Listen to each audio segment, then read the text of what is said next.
এই জন্য উচিত হলো যে শ্রবণের সাথে মনন, নিদিধ্যাসন এগুলির দ্বারা ব্যবহারিক চরিত্রে আমি যেন এটা প্রতিফলন ঘটাতে পারি। নষ্টমহং স্মৃতিলব্ধা, আমার মোহ নষ্ট হয়েছে। হে যাদব, হে জনার্দন, করিষ্যে বচনাং তব, আমি তোমার কথা পালনের জন্য পূর্ণ প্রস্তুত। তুমি যা বলবে সেটাই আমার জীবনের একমাত্র ব্রত। এ কথা আমরা কবে বলব? আমরা আমাদের ভিত্তিতে চলতে চলতে আজ সকল কিছু নষ্ট করে ফেলেছি। জয় গীতা চ্যানেলে আপনাকে স্বাগত। পরম করুণা বরুণালয় শ্রী শ্রী সচিনন্দন গৌর হরি, পরম পাবন দয়াল নিতাই চাঁদের মহানুকম্পায় রাধা মাধবের অহৈতুকী করুণায় শ্রী বিষ্ণু মাসিস্থ আজ দাসপাড়া স্থিত শ্রীমন্দির অঙ্গনে যে ভগবত ভক্তি যজ্ঞের আয়োজন, সেই আয়োজনে শুভারম্ভে শ্রী গুরুপাদ পদ্মে বুলন্ডিত দণ্ডবৎ প্রণতি, সম্মুখস্থ ভগবত আচার্যবৃন্দ, মহতী অনুরাগী বৈষ্ণব মণ্ডলী,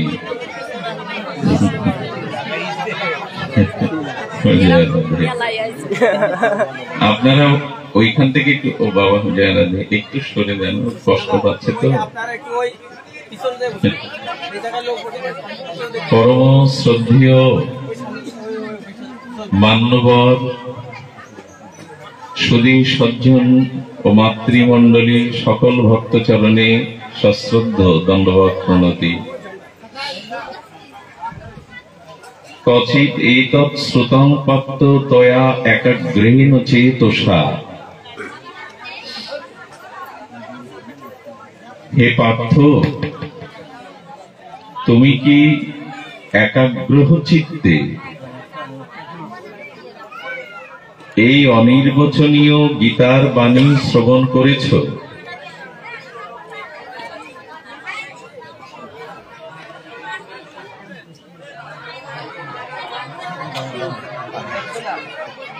আমরাই বলি, আপনারা একটু কোলাহল, একটু কুমান, জয় রাধে।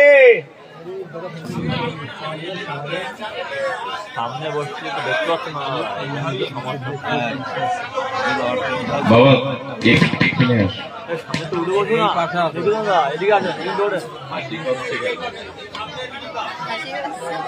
আপনারা অনেকেই দেখতে পাচ্ছেন।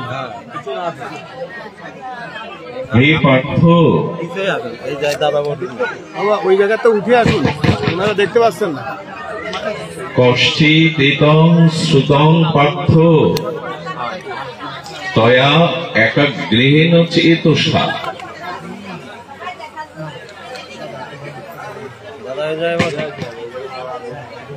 অর্জুন,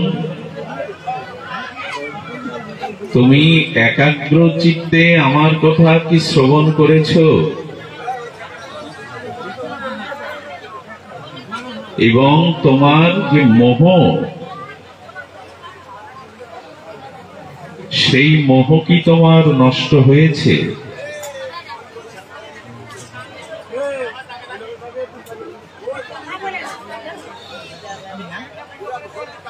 তো ভগবানের এই জিজ্ঞাসা আমাদের সকলের কাছে, যারা গীতাশ্রয়ী, যারা ভাগবত আশ্রয় করেছেন, শ্রীমৎ ভগবত গীতা, ভগবতাদি শাস্ত্র যাদের জীবাত একমাত্র আস্বাদ্য বিষয়,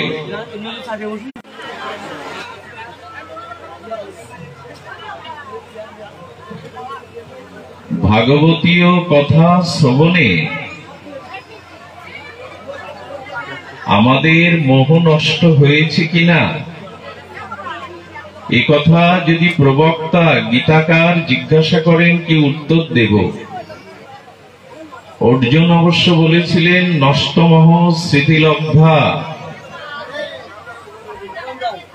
তোমার এই মহাবাণী আমার স্মৃতিতে এসেছে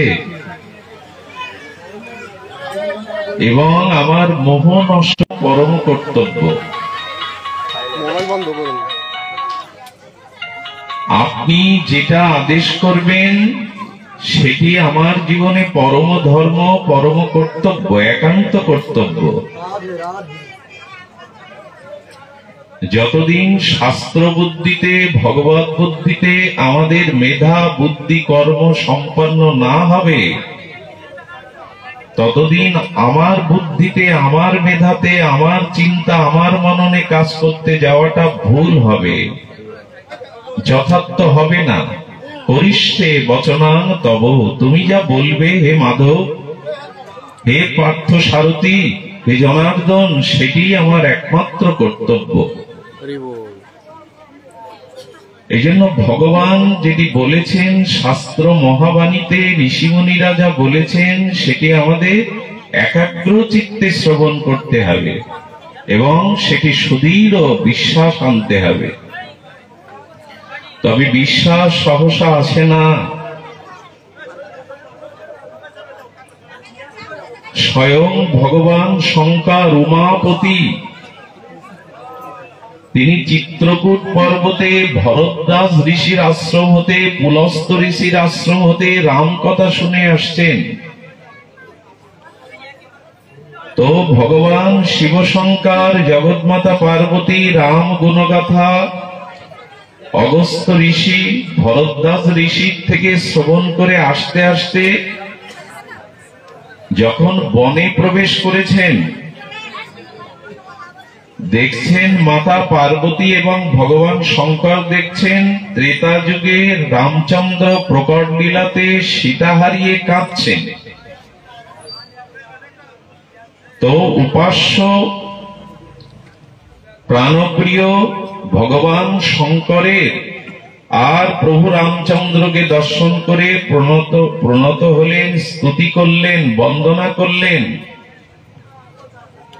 মাতা পার্বতী ভগবান শঙ্করকে বলছেন কাকে প্রণাম করছেন? বললেন যার গুণ মহিমা শ্রবণ করে এলে, যিনি অনাদির আদি, যিনি আমার সর্বপ্রেমময়, তিনি সাধারণ নন, আদ্যা শক্তি পরা, তিনি যোগিনীর কোটি পরিবৃতা, তিনি সর্বদা যোগমার্গেও ধ্যানমার্গেও সর্বদা রত থাকেন। তিনি বলছেন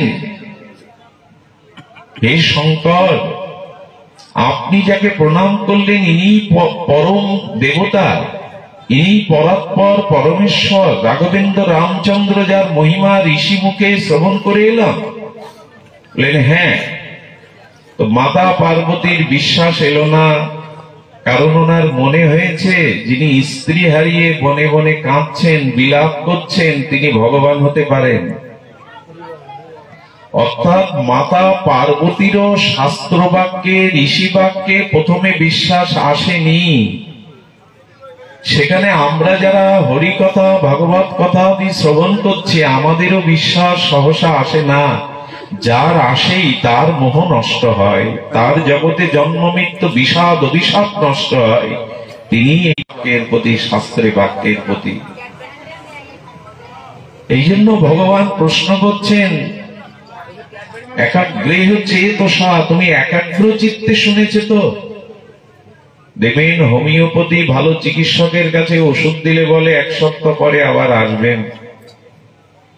এক সপ্তাহ পরে গেলে বলি বিনিমাপক ওষুধটা সেবন করেছেন, আর এই ওষুধ সেবন করে আপনার রোগ কিঞ্চিত নিরাময় হয়েছে তো? এভাবে জিজ্ঞাসা করে ডাক্তার। তো যেন ভবরোগের মহা ঔষধি স্বরূপ গীতা বাক্য দ্বারা এই ভবরোগের নিবারক স্বয়ং ভগবান অর্জুনকে বলছেন, গীতার মহাবাণী অমৃতবাণী, ঔষধ অমৃত আমি তোমায় পান করিয়েছি, এতে তোমার মোহ বিষাদ নষ্ট হয়েছে তো? নষ্ট হয়েছে। তো অর্জুন বলতে পেরেছিল, আমরা কি বলতে পারলাম? এত ভাগবত শ্রবণ করে, এত বাণী শ্রবণ করে, শ্রবণ যদি এরকম হয় না তাহলে সব গেল। এক পাঠককে দিয়ে পাঠ করিয়েছেন এক রাজা। রাজা শুনেছেন মহারাজ পরীক্ষিত পাঠ শ্রবণ করে তিনি বিষয় বৈভব ত্যাগ বৈরাগ্যের দ্বারা দুর্লভ গোবিন্দচরণ পেয়েছিলেন। আমিও তো রাজা, আমি সপ্তাহব্যাপী পাঠ শুনি, দেখি আমার ত্যাগ বৈরাগ্য কতটা আসে, আত্মকল্যাণ কতটা হয়। তো এক সপ্তাহ আগামীকাল দক্ষিণা এবং গ্রন্থ নিতে আসবো। পরের দিন উনি যথারীতি সেই গ্রন্থ এবং দক্ষিণা গ্রহণের জন্য যেই গিয়েছে, রাজার প্রথম দুয়ারে রাজকন্যা রাজকুমারী দাঁড়িয়ে বলেন, গুরুদেব আপনাকে প্রণাম করবার জন্য আগেই দাঁড়িয়েছি সিংহ দুয়ারে। কেন মা প্রণাম করবে? আপনার ভাগবত শুনে আমার সমস্ত সমস্যার সমাধান হয়ে গেছে। যে সিদ্ধান্ত আমি নিতে পারছিলাম না, দীর্ঘ 6 মাস ব্যাপী আপনার পাঠে সেই সমাধান হয়ে গেছে। কি সমাধান? বললেন, বাবা আমাকে বিয়ে দিতে চায় রাজপুত্রের সাথে, আমি বাবা মার মত মানি না। মনে মনে যাকে ভালোবাসি তার ঘরে যাব কিনা, পালিয়ে গেলে পাপ হবে কিনা, এইভাবে চুরি করে বিয়ে করাটা অন্যায় হবে কিনা, কিন্তু আপনি আমার সমস্যার সমাধান করে দিয়েছেন। কি করলাম সমাধান? এই যদি ভাগবত শ্রবণ হয়, শুনুন। কুমারী বলছেন, সুভদ্রা অর্জুনের ভগ্নী পালিয়ে গিয়ে অর্জুনকে বিয়ে করেছিলেন, শ্রীকৃষ্ণ তাতে সমর্থন করেছিল, আপনি পাঠে বললেন। তো আমার সমস্যার শ্রবণ করে যদি আমি আমার সংস্কার স্তর অনুযায়ী ওটা গ্রহণ করি, ও বলছে এই তো পেয়ে গেছি, সুভদ্রাও তো অর্জুনকে, অনেকের সম্মতি ছিল না, পালিয়ে গিয়ে বিয়ে করেছে। পাঠক বলছে 7 দিন ধরে পাঠ করে মোটামুটি এদের জ্ঞান, এদের প্রজ্ঞা, এদের মোহ আমি দিয়েছি ভালো। ঠিক আছে মা, তুমি যদি বুঝে থাকো তোমার সিদ্ধান্ত। হ্যাঁ, আপনার ভাগবত সিদ্ধান্তে যখন বলা আছে সুভদ্রা পালিয়ে গিয়ে অর্জুনকে বিয়ে করলো, তাহলে আমার অপরাধ নাই। ভাগবত শ্রবণে কুমারী ওই শিখেছে সুভদ্রার চরিত্র। আরো কিছু পদবিন্যাস করে যাওয়ার পরে যুবরাজ এসেছে। যুবরাজ এসে বললেন, গুরুদেব চায় না, ক্ষমতায় অধীশ্বর হয়ে ভোগ করতে চায়। এখন আমিও চিন্তা করেছি, এই বাবা তো যতদিন বাঁচবে ক্ষমতা ছাড়বে না, আমি তো যুবরাজ হওয়ার উত্তরাধিকারী পাত্র। তো কংস যেমন আপনি ভাগবতে পাঠ করলেন উগ্রসেনকে বন্দী করে নিজে জোর করে ক্ষমতায় এলো, আমিও আপনার কাছ থেকে ভাগবত সিদ্ধান্ত পেয়েছি, এই যে আপনি আমার গুরু। পাঠক বললেন, খুব ভালোই পাঠ করেছি 7 দিন। এই বলছে উগ্রসেনের মতো কংসের চরিত্রে পিতাকে বন্দী করে, আর আমার কারণ ভাগবত যেহেতু সিদ্ধান্ত দিয়েছে সেখানে আমার আর চিন্তা নেই, আমি আজকেই পিতাকে বন্দী করে আর ক্ষমতায় বসবো, উগ্রসেনকে যেমন কংস করেছিল। পাঠক ঠাকুর ভাগবত আচার্য এগিয়ে যেতে বলছেন, আরো কি কপালে আছে দেখি, ভাগবতের যা শ্রবণ করিয়েছি, ভাগবত পাঠের যা ফল পাচ্ছি, এগিয়ে যায়। রানীমা এসে বলছেন, গুরুদেব গুরুদেব। রানীমা, আপনি নিশ্চয়ই পাঠে প্রসন্ন হয়েছেন, এই এদেরকে তাড়িয়ে দাও না, করবেন না, এটা টেপ রেকর্ডার নয় যে টিপ দিলেই মোবাইল বেজে যাবে, একটু শান্ত থাকুন। আমরা 3 ঘন্টার পথ অতিক্রম করে বিশ্রাম না নিয়ে আপনাদের কারণে তো এসেছি আপনাদের দুয়ারে। একই জায়গায় 2 জন কথা বললে ঝগড়া বলা হয়, একজন কথা বলাকে বলা হয় পাঠ। দেখবেন একটা স্থানে 2 জন মানুষ একই সাথে কথা বলা, সেটাকে ঝগড়া বলা হয়। ভাগবত তো তেমন হওয়ার উচিত নয়। বসার জায়গা না থাক, দৃষ্টি দেবেন, অন্তরালে থাকলে শ্রবণ করলে যে ভগবান দৃষ্টি দেবেন না, ভগবানের দৃষ্টি এত ক্ষুদ্র নয়, সংক্ষিপ্ত নয়। শান্ত থাকুন। রানীমা বলছেন, দেখুন বাবা, আজ আমার আর লজ্জা নেই, কারণ ভাগবত যখন সিদ্ধান্ত দিয়েছে আমি আর লজ্জা করে কি করব, তবে আপনি আমার সমাধান করে দিলেন, কিছু মনে করবেন না। আমি উত্তরপ্রদেশের একজন বিখ্যাত আচার্যের মুখে এটা শুনেছিলাম।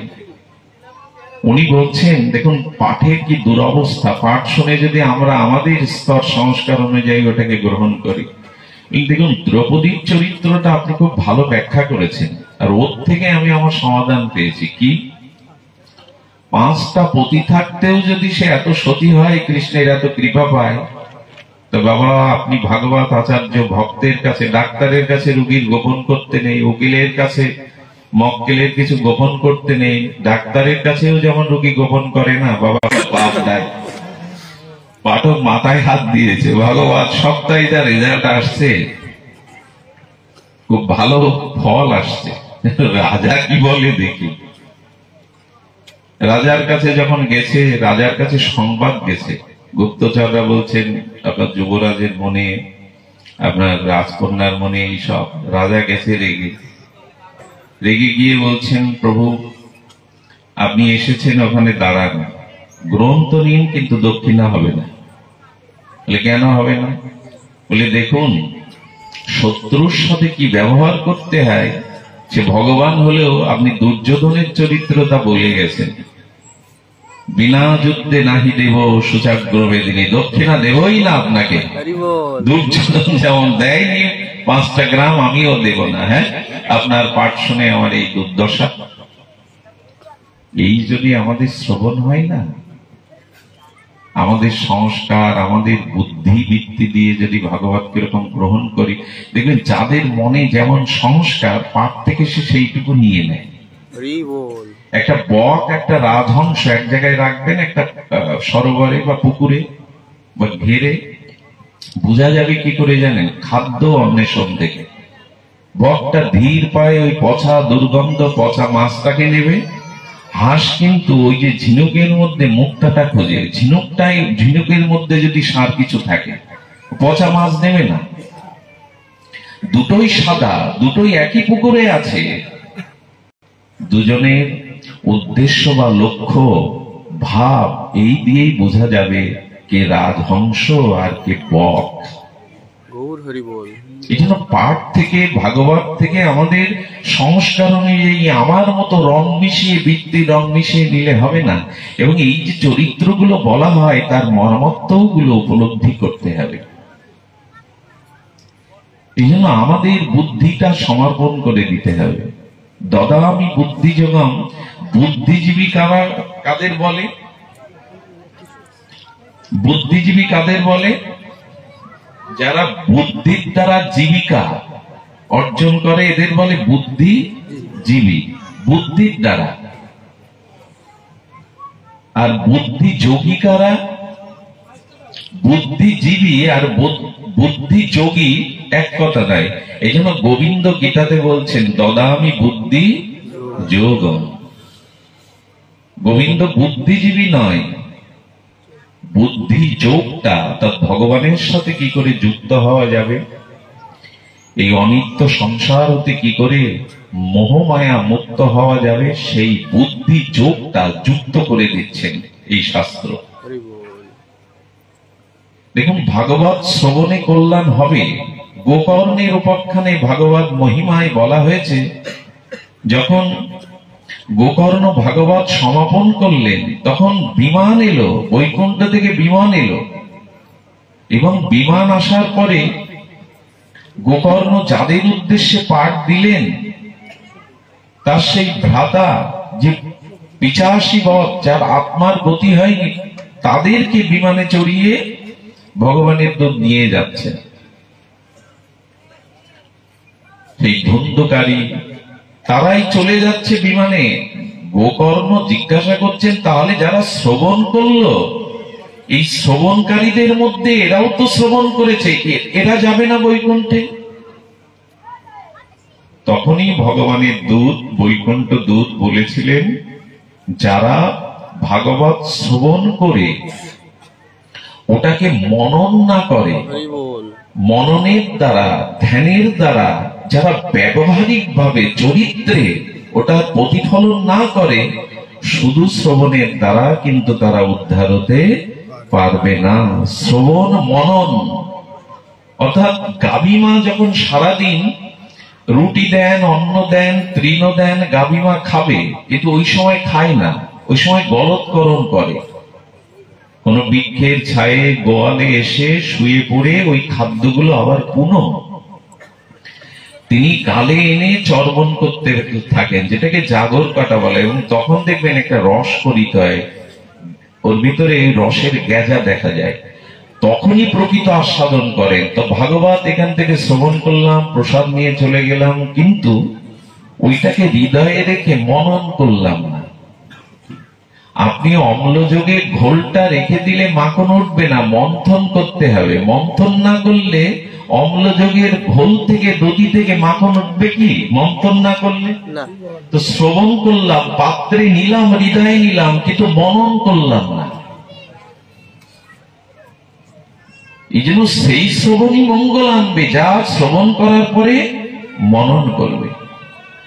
আমি কিছু শ্রোতাদের দেখেছি, নাম বলাটা উচিত নয়, যারা পাশে, কালকে আমি এক জায়গায় বসেছি, আমার পাঠের পর সৌম্য পাঠ করছে, আমি উপরের দিকে তাকিয়ে দেখি আমার ঘাড় ব্যথা হচ্ছে 5 মিনিটে, কিন্তু ওরা 1.5 ঘন্টা ওইভাবে থেকেছে। আমি চিন্তা করছি, ওখানে বসে বসে অনুভব করছি কতটা ভাগবতের শ্রদ্ধা হলে হাত জোর করে ওইভাবে মাথা উঁচু করে শুনতে পারে, কতটা শারীরিক সক্ষমতা এলে এইসব ভক্তগণ এভাবে কষ্ট স্বীকার করে শ্রবণ করতে পারে।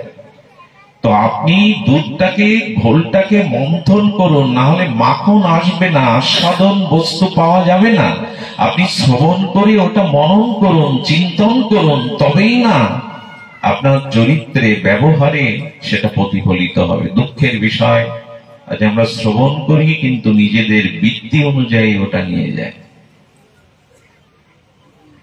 এই জন্য উচিত হলো যে শ্রবণের সাথে মনন, নিদিধ্যাসন, এগুলির দ্বারা ব্যবহারিক চরিত্রে আমি যেন এটা প্রতিফলন ঘটাতে পারি। নষ্টমহং স্মৃতিলব্ধা, আমার মোহ নষ্ট হয়েছে। হে যাদব, হে জনার্দন, করিষ্যে বচনাং তব, আমি তোমার কথা পালনের জন্য পূর্ণ প্রস্তুত। তুমি যা বলবে সেটাই আমার জীবনের একমাত্র ব্রত। এ কথা আমরা কবে বলব? আমরা আমাদের ভিত্তিতে চলতে চলতে আজ সকল কিছু নষ্ট করে ফেলেছি। আজ খুব ভারী কথা নয়, একটা নতুন বিষয় মনে আসছে, ভগবান শঙ্করের একটি আদর্শের কথা। দেখুন, বর্তমান সংসারগুলিতে দাবাগ্নি জ্বলছে। মহাপ্রভু যদিও বলেছেন ভব মহা দাবাগ্নি, বিশ্বনাথ চক্রবর্তী পাদ বলেছেন সংসার ও দাবানল, এসব শব্দগুলো ভেতরে খুব লাগে। এদের অপ্রাকৃত দৃষ্টিতে এরা জগতে দেখেছিলেন প্রতিটি সংসারে আগুন জ্বলছে। আচ্ছা, লঙ্কা কাণ্ডে হনুমান পুরো লঙ্কাকে অগ্নিতে দগ্ধীভূত করলেন, এক ঘরে আগুন দিলেন না কেন? ওই পুরো লঙ্কার মধ্যে একটি ঘর অবশিষ্ট ছিল যাতে হনুমান আগুন লাগায় নি, সেটা বিভীষণের ঘর। পুরো লঙ্কাটা পুড়ে স্বর্ণ লঙ্কাকে দগ্ধীভূত করছেন, ওই ঘরে কেন আগুন দেননি? একটু আনন্দ করে, একটু রস মিশিয়ে একজন পাঠক বলেছেন, যেখানে কালী পূজায় পাঠা বলি হয়, হওয়া উচিত নয়, কিন্তু যেখানে হয় সেখানে একটা ওই মাংসগুলো কেটে ভাগ করে, কলা পাতায় কিছু করে চাট দেখে, চাঁদাটা কে কে দিয়েছে, চাট অনুযায়ী তার বাড়ি পাঠায়। যে চাঁদা দেয়নি তার বাড়ি প্রসাদ, ওটাও নাকি প্রসাদ, ওটা যায়নি। তো হনুমান দেখছে আমার ব্যাধে কাপড় আর ঘি তেল কারা কারা মাখিয়েছে। রাবণ যখন বলছেন যে দেখো ওকে মেরে লাভ নেই, বিভীষণ বলেছে দুধকে, রাষ্ট্রদূত কেউ এলে তাকে হত্যা করতে নেই, ওর খুব প্রিয় হলো পুচ্ছ, মানে লেজ, ওই লেজটা পুড়িয়ে দাও। তো রাবণের কথায় প্রতি ঘর থেকে চাঁদা এলো, কাপড় এলো, ঘি এলো, তেল এলো। হনুমান আঙুল লাগাবার বললেন এই একটা ঘর থেকে কেবল চাঁদা যায়, এই জন্য প্রসাদের ঘরে দেওয়া যাবে না। বিভীষণের ঘর থেকে কোনো চাঁদা যায়নি, এই জন্য এখানে প্রসাদ দেওয়া যাবে না। এবং হনুমান থমকে দাঁড়িয়ে দেখছেন, পড়তে পড়তে রাম নাম লেখা আছে বিভীষণের ঘরে, প্রভুর নাম লেখা আছে, বৃন্দাজি আছে ভক্তি দেবী, আর উনি জয় সিয়ারাম জয় সিয়ারাম কীর্তন করছেন। তখনই হনুমান বললেন এ ঘরে আমি কেন? কেউ কখনো আগুন লাগাতে পারবে না, যেখানে প্রভুর নাম আছে যেখানে ভক্তি দেবী আছে, যেখানে ভজন আছে, সে ঘরে কোনোদিন আগুন লাগে আগুন লাগতে পারে না। তো ভবমহদাবাগ্নি আমাদের কাছে নাম নেই, হৃদয়েও নেই, ঘরেও নেই। দেখবেন যারা প্রভুর ভক্ত তাদের গৃহে ঢুকলে, যারা শুদ্ধ ভক্ত তাদের গৃহে প্রবেশ করলেই লক্ষণে বুঝতে পারবেন কোথাও না কোথাও বৃন্দাজি আছে, কোথাও না কোথাও সেই সকালে অর্চিত চন্দনের গন্ধ বাতাসে আছে, ধূপের গন্ধ আছে, এটা পবিত্র গন্ধ বাতাবরণ তৈরি হয়েছে। আর গিয়ে দেখবেন না এখানে ভগবানের শ্রীবিগ্রহের ছবি টানানো আছে, কোথাও নাম ফলক আছে, নাম লেখা আছে, বাড়ি ঢুকতে গিয়েই লেখা আছে নাম চলছে তো, জিজ্ঞাসার চিহ্ন দিয়ে লিখে রেখেছে বাড়ির গেটে নাম চলছে তো, হরে কৃষ্ণ এইভাবে লেখার। নাম দর্শন করাটাও প্রভুর দর্শনের সমান।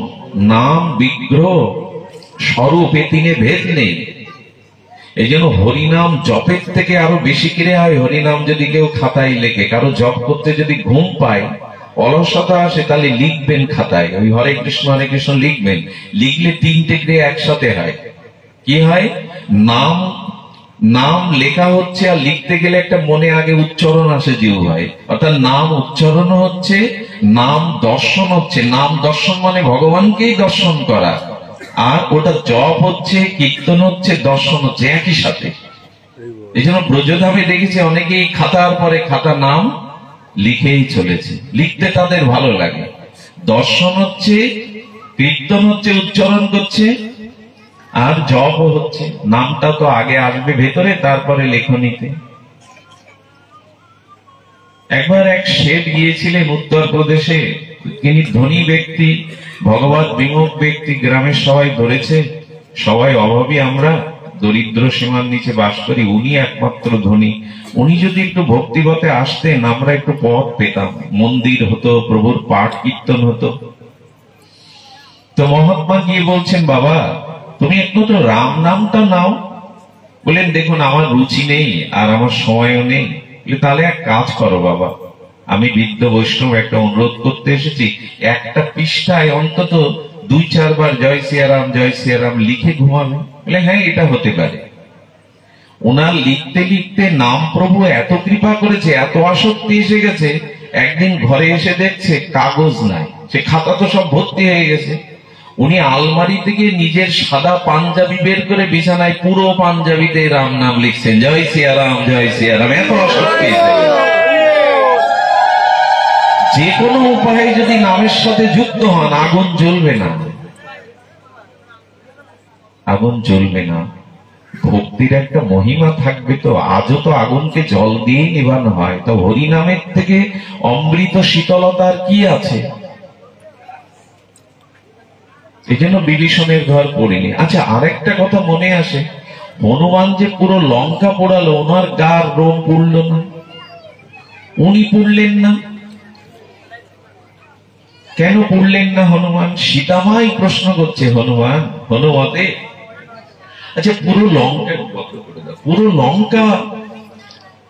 লঙ্কা পুড়ে ছাই হয়ে গেল, তোমার গায়ের লোম পড়েনি।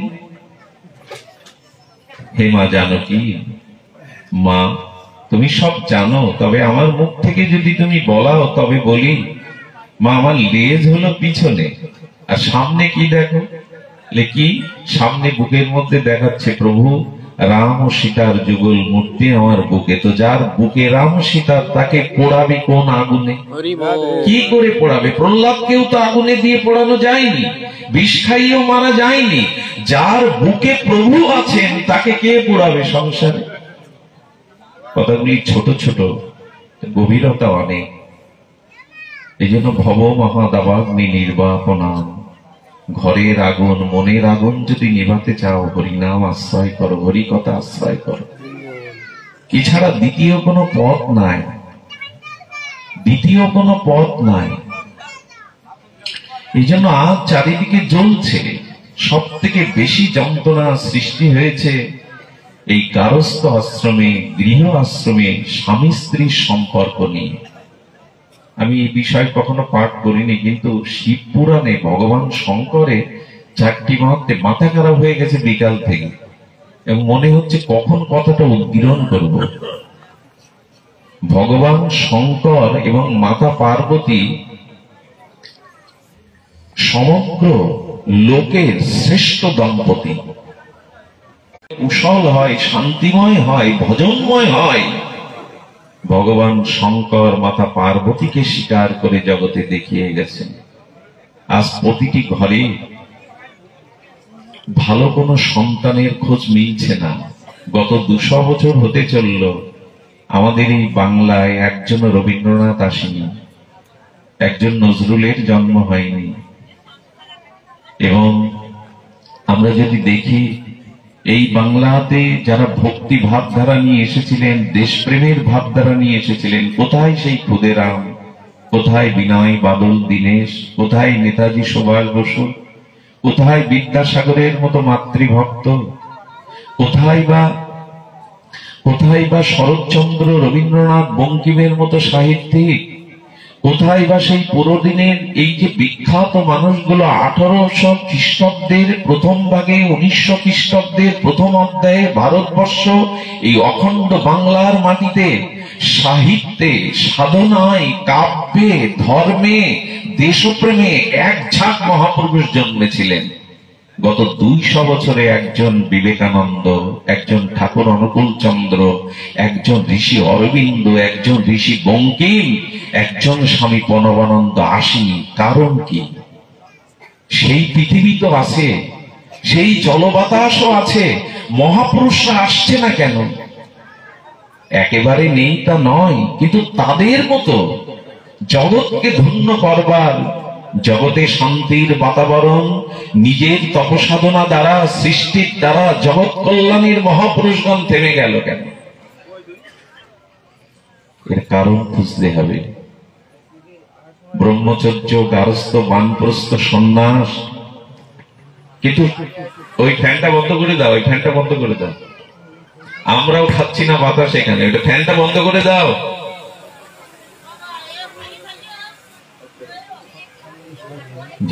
সব ভুলিয়ে দেয়। এদিকে ধ্যান দিন। ঈশ্বরের কৃপায় আজকের আবহাওয়া অনেক ঠান্ডা আছে, আর হরিকথা শুনলে হৃদয় জুড়ায়। আমার অবশ্য ক্ষমতা নেই আপনাদের হৃদয় জোড়াবার, কিন্তু এই কথাগুলোর তো মহিমা আছে। পাপীও যদি আগুন জ্বালে, মহাপাপী, তার আগুনে পড়বে না কিছু? পাপী আগুন জ্বালছে, তার আগুন ক্রিয়া করবে না? আমি পাপী হতে পারি, কিন্তু এই কথাগুলো আগুনের মতো, এতে হাত দিন, হাত পড়বে। কথাগুলো আগুনের মতো। কথা শুনুন, হৃদয় জোড়াবে। ওই যে বললাম, আর কিছুতে হৃদয় জোড়াবে না। তো এই মহাপুরুষদের আশা থেমে গেছে কেন? অর্জুন বলেছিলেন, যদি পুরুষ স্বধর্ম পালন না করে তবে নারীদের মধ্যে বর্ণ সংকর জন্মাবে, আর তাতে যে পুত্র কন্যা হবে তাদের পিণ্ড শ্রাদ্ধের দ্বারা পূর্বপুরুষ উদ্ধার হবে না। আজকের যে সন্তান আমরা রেগে যাচ্ছি, এদের হাতে শ্রাদ্ধে আমরা উদ্ধার হব, এ প্রত্যাশা আমি অন্তত করি না। আগেকার দিনে দেখলাম, এখন তো অনেকেই মাথা মুন্ডনও করে না, বলে খালি পায়ে কি চলা যায়? পিতা মারা গেছে বলে আমার পায়ে খালি পায়ে চলা যায়? আস্তে আস্তে উঠেই যাচ্ছে। এরপরে প্যান্ট শার্ট পরেই শ্রাদ্ধব্রতী হবে। শীতকালে মরল বাবা, আর মরার সময় পেল না, স্নান করে ভিজে কাপড় শোকাও, শীতকালে ছাড়া আর মরা। এর দ্বারা কি শ্রাদ্ধ হবে? শ্রদ্ধার দানকে যদি শ্রাদ্ধ বলে, তো এর দ্বারা কি শ্রাদ্ধ হবে, কি আত্মকল্যাণ হবে? নারায়ণ। সুধীজন, এই জন্য এই যে মহাপুরুষদের, আচ্ছা, যারা যত সাধু, মহাত্মা, ত্রিকালজ্ঞ, যোগী, ঋষি, মহাত্মা, ব্যক্তিত্বশীল মহাশয়, এরা কি মাটি ফুঁড়ে বেরিয়েছে জগতে?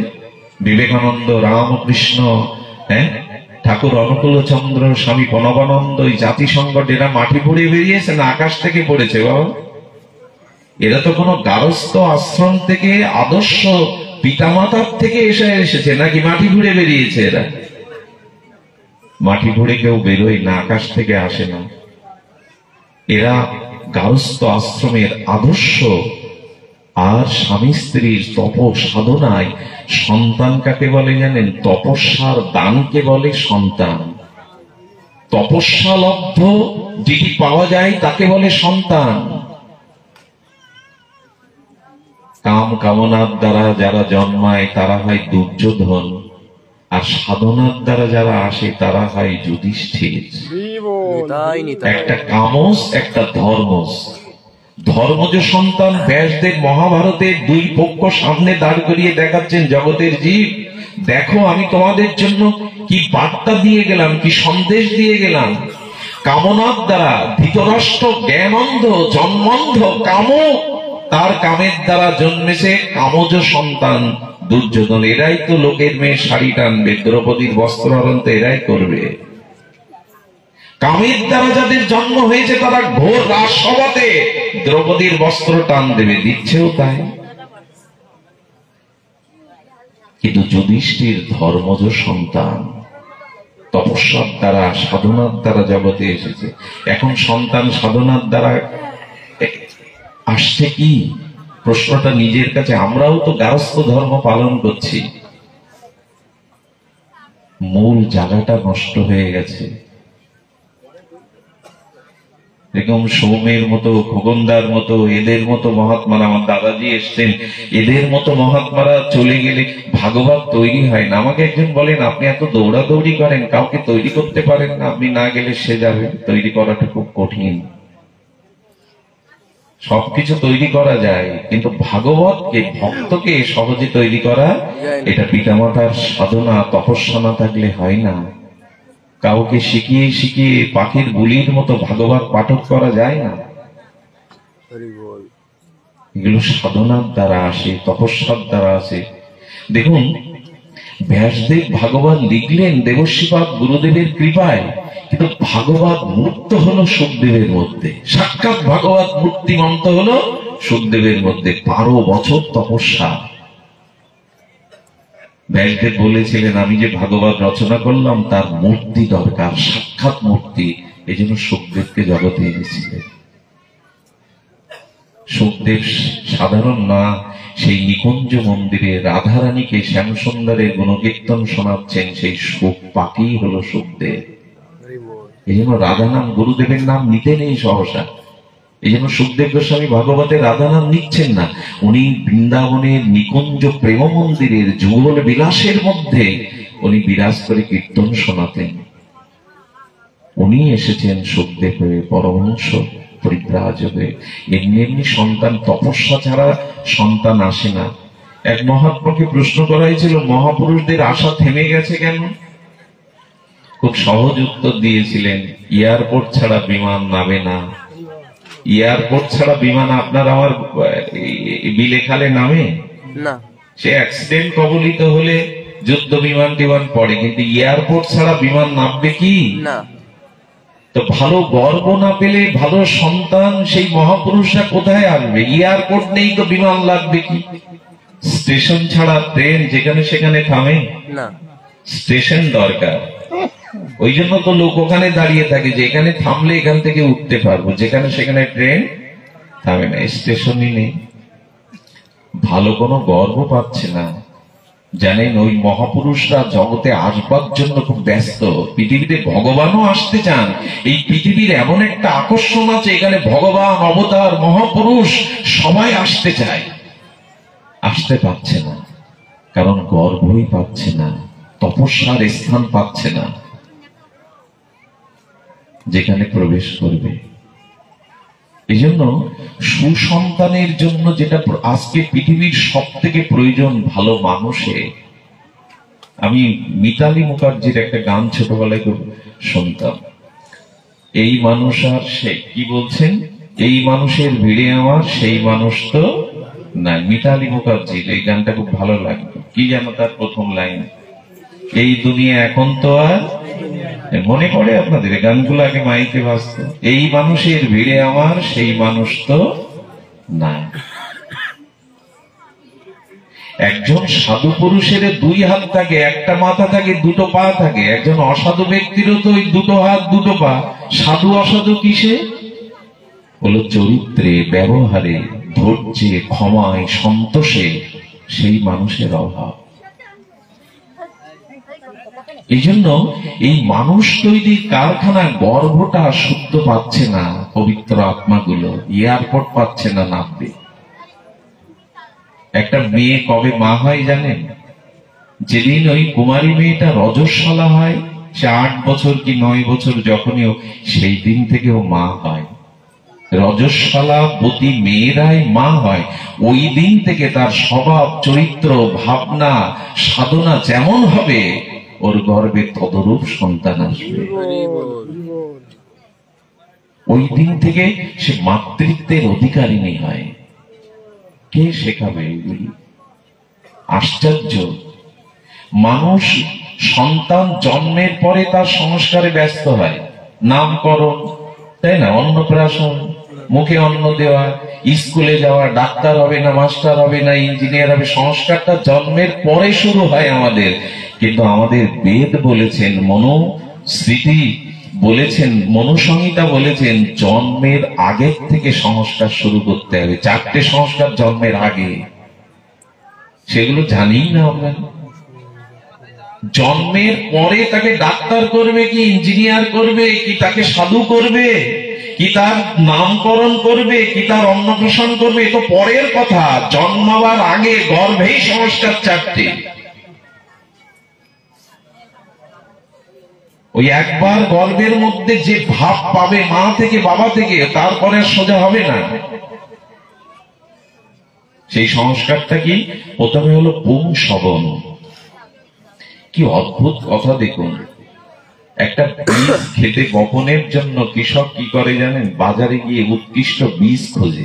খোঁজে না? ধান, পাটের বীজ বাবা বাজারে যায় তো, সরকারি বীজ হলে ভালো হয়।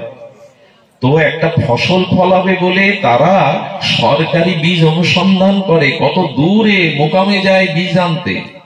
আর বীজ এনে কি করে? যে খেতে ওটা বপন করবে সেই ক্ষেতটা আগাছা মুক্ত করে, চাষ দিয়ে, মই দিয়ে পরিপাটি করে, তাকে উপযুক্ত উর্বর ভূমি করে উপযুক্ত কালে বীজ বপন করে। কিছু মনে করবেন না, একটা দেশি গাভী মায়ের গর্ভে বিদেশি গাভীর বীজ দিয়ে আর বাছুরটাকে আরো সুন্দর, আরো বড় করবে বলে গবেষণা চলছে। কি করে ক্রস ঘটিয়ে একটা ভালো বাছুর পাওয়া যায়, একটা বাগদা চিংড়িকে গ্রেড করা যায়, তার জন্য বিজ্ঞানীদের আনা হচ্ছে, মৎস্য বিশেষজ্ঞের বিদেশ থেকে আনা হচ্ছে লাখ লাখ টাকা দিয়ে। কিন্তু তার গর্ভে সুসন্তান কোন সংস্কারের দ্বারা আসবে তার কোনো গবেষণা নেই, তার কোনো দিনক্ষণ, তার কোনো কাল নেই, যে কোন ভাবে কোন সময় বীজ বপন করলে সেটা উপযুক্ত সন্তান হবে। পাটের বীজ, ধানের বীজ উৎকৃষ্ট আনে, ক্ষেত পরিপাটি করে বপন করে। এখন মানুষ না থাকলে পৃথিবীতে এগুলো থেকে কি হবে? আকাশ, বাতাস, বৃক্ষ, মানুষ যদি না থাকে। একটা গ্রামে একটা আদর্শবান মানুষ থাকলে পুরো গ্রামটা না। একজন নেতাজি ভারত স্বাধীনতার সূর্যোদয় করে দিতে পারে। একজন বিবেকানন্দ বিশ্ব বিবেককে নাড়িয়ে দিতে পারে। একজন বঙ্গবন্ধু পুরো মানুষের মধ্যে স্বাধীনতার আবহ সৃষ্টি করতে পারে, প্রেরণা দিতে পারে। আপনি আমি পারবো না, সবার দ্বারা সব জগতে হয় না। এই জন্য আজকে পৃথিবীতে সব থেকে বড় কষ্ট পাচ্ছে পিতামাতারা, কারণ তার সন্তানের জন্য বিশ্ববিদ্যালয়ে পাঠিয়েও বাবা মার ঘুম নেই। ড্রাগ আসক্ত হলো না তো, মেয়েটা ধর্মত্যাগ করলে না তো, রাজনীতিতে ঢুকে ছেলে আমাদের ভুলে গেল না তো, বিশ্ববিদ্যালয়ে পাঠিয়েও শান্তি পাচ্ছেন না। কিরকম সন্তান জন্ম দিয়েছেন? এটা আপনার আমার ঘরের কথা, আমিও এর বাইরে না। মূলত জিনিস হলো পুংসবন, মানে কোন সময় কোন কালে উৎকৃষ্ট স্বরূপে গর্ভধারণ হবে।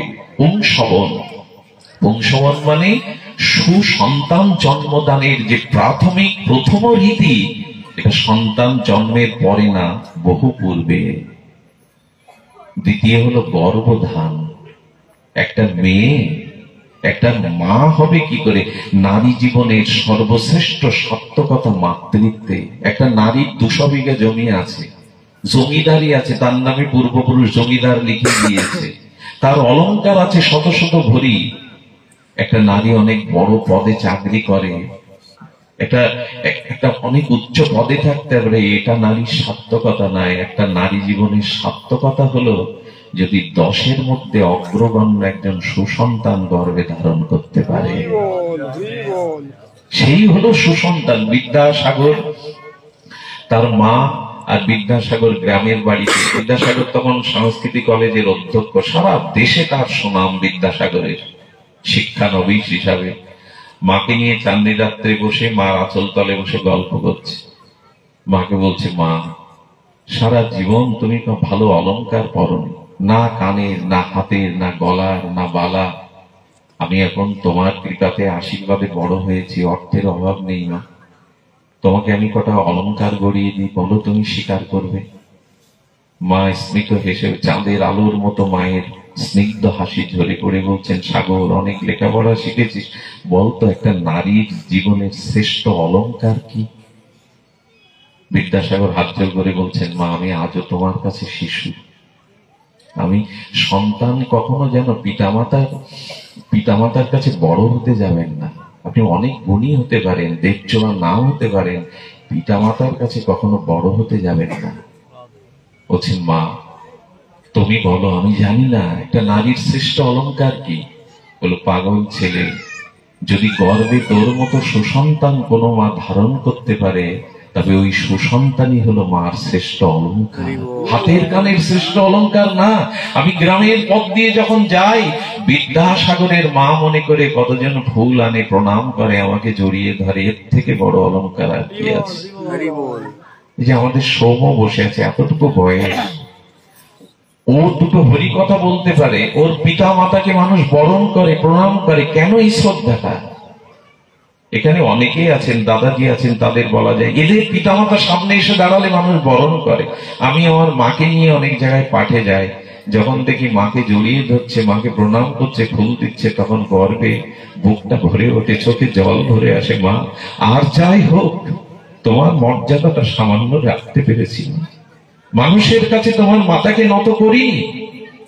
এই জন্য কোন সন্তান যেন পিতামাতার থেকে বড় হতে যাবেন না কোনোদিনই। বিদ্যাসাগর বলছেন, আমি আজও শিশু, বলো মা নারীর শ্রেষ্ঠ অলংকার কি?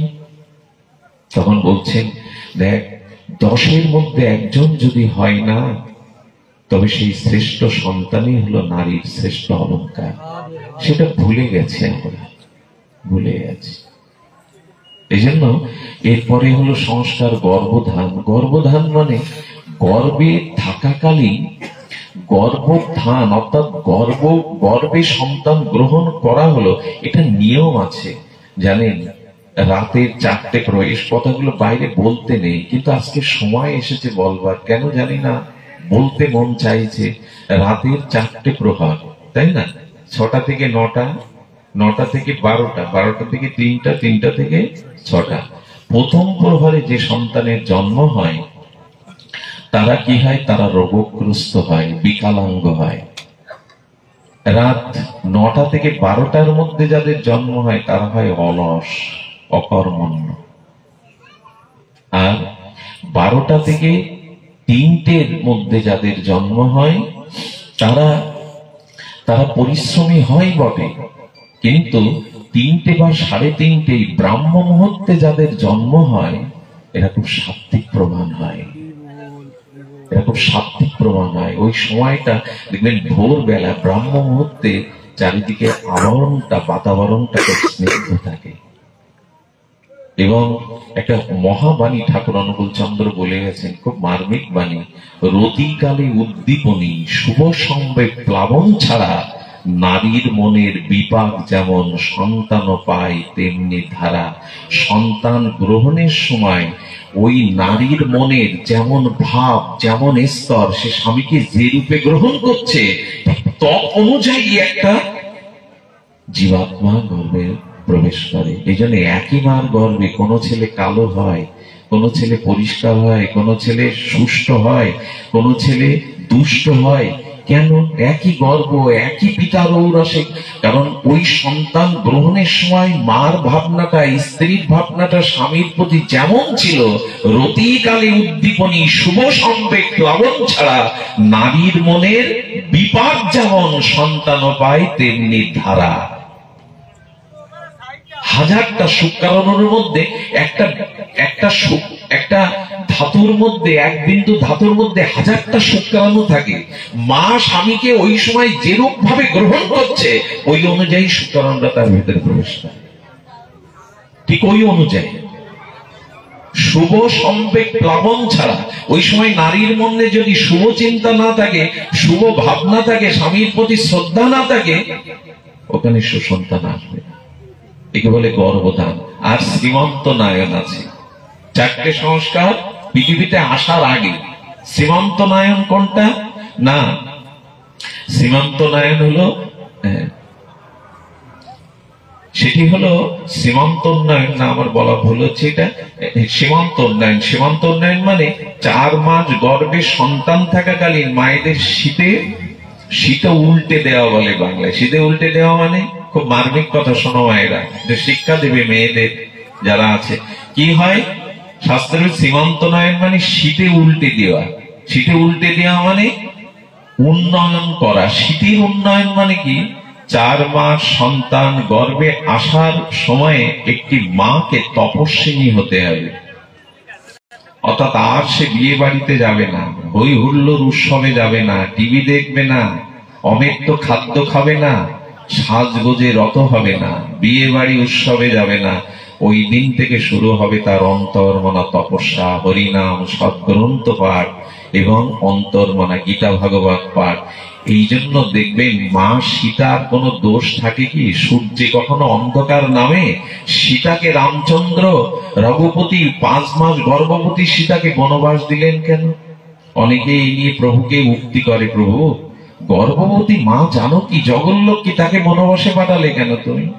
কেন জানেন? রামচন্দ্র চিন্তা করেছিল সীতা গর্ভবতী। এখন এখানে এই রাজপুরীতে যদি সীতা থাকে, রাজভোগের মধ্যে, রাজ ঐশ্বর্যের মধ্যে, সখাসখীদের মধ্যে, সীতার তপস্যা হবে না। তাই মা সীতাকে বনবাসের নাম করে বাল্মীকির তপবন আশ্রমে রেখে এলেন লক্ষণকে দিয়ে। কারণ মুনির আশ্রমে থাকলে হরিনাম, ভক্ত সেবা, ভাগবত পাঠ, মুনির সেবা, সাধু সেবা, ভাগবত অনুশীলন দ্বারা আমার সন্তান আদর্শ সন্তান হবে। বনবাসে কি সাজে? এই জন্য সন্তান গর্ভে আসলে তপস্যা চাই। 4 মাস থেকে তপস্যা শুরু হয়। 4 মাসে নির্ণয় হয়ে যায় ছেলে হবে কি মেয়ে হবে। তার লোম, তার হাড্ডি, এগুলো তৈরি, একটা অবয়ব তৈরি হয়ে যায়। ধীরে ধীরে চেতনা আসতে থাকে, তার সংবেদনশীলতা আসতে থাকে। এই জন্য ওই সময় আমার কি মনে হয় জানেন, একবার সাধুকে দেখতাম, মার গর্ভে সন্তান, স্ত্রীর গর্ভে, ওখানে হাত দেখে নাম করতো, নামের ভাইব্রেশন দিত, নাম দিত। একটা শব্দ হলে কম্পন আসে, দেখবেন একটা শব্দ বলবেন, এই যে জঙ্গলে দাঁড়িয়ে গোডাউনের মধ্যে কৃষ্ণ বলবেন, দেখবেন শব্দটা তরঙ্গায়িত ধাক্কা খেয়ে ফিরে আসে। তো শব্দ বললে একটা ভাইব্রেশন, একটা স্পন্দন চলে যায়। তো নাম গর্ভধারী মায়ের গর্ভে হাত দেখে কেউ যদি নাম করে, তার স্বামী হোক, সে নিজে হোক, ওই নামটা তার। প্রহ্লাদকে বলছেন মা কয়াদু, প্রহ্লাদ এই নিত্য কীর্তন শিখলি কোথায়? আমি তো তোকে শেখাইনি। বলে তুমিই তো শিখিয়েছো, নারদ ঋষি তো শিখিয়েছে।